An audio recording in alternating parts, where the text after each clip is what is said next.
I was working at Remax International, and I was an up and coming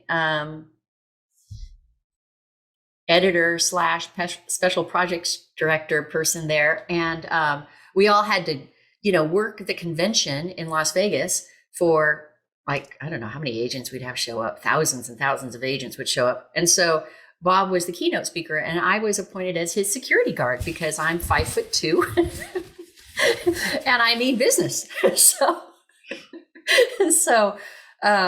so that's when I first met Bob. I got to sit in the front row on the edge of the stage because I was supposed to, like, grab him as soon as he was done speaking.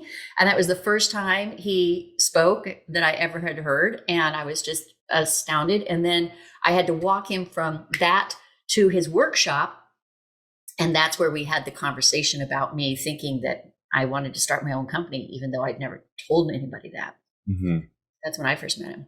Yeah. How long after you met him, like, was it in that moment that you guys kind of fell in love? And I don't mean romantically, but no. Well, we didn't have contact again until I found out he was coming to Remax to do some teaching of the broker owners. And so that was several months later. And I had contacted Gina and asked her if I could meet Bob for lunch when he was there for Remax. And he agreed. And so that's when we really had our first, we had a great conversation in that hall, but it was kind of like, it was a great conversation. But when we sat down at lunch, that was hysterical because he loved the gorgonzola dip. I was like, oh, Bob, you got to try this gorgonzola dip. It's so dang good. So we got it, and at first he was very politely, dabbing it. And then he was just like, he called the waiter over and he's like, can you get us more of that? Can you get me a big bowl of that? Listen to me digging into all of his stuff. It was so funny. So that was when I first got another view of Bob. But he spent, an hour and a half at lunch with me that day. Mm. And that was really where he pushed me over the terror barrier of leaving Remax and starting my own company. Mm. Yeah. How about you? Well, speaking of food, because I was going to talk a little bit about this later, but since you mentioned the dip, like, because Bob was not like a big eater. Like he was very much like, a couple of bites of whatever, and he was like good to go.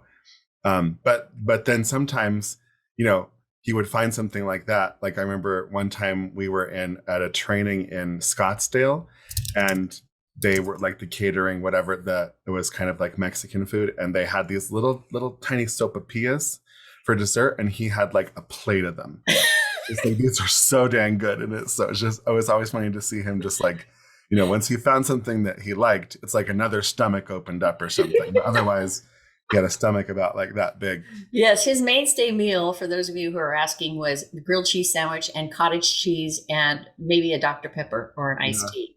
Yeah. That's what he ate all the time. Oh my gosh. So I was telling Tommy the other day that, Bob always raved about his coffee. And so he actually sent me a couple really huge coffee makers over the time that we worked with each other. Like these big $600 things would show up. And I would send him new panini grills every couple of years because that's all he would eat at home too, was just, he always had to have his grilled cheese panini. It's hysterical. Yeah.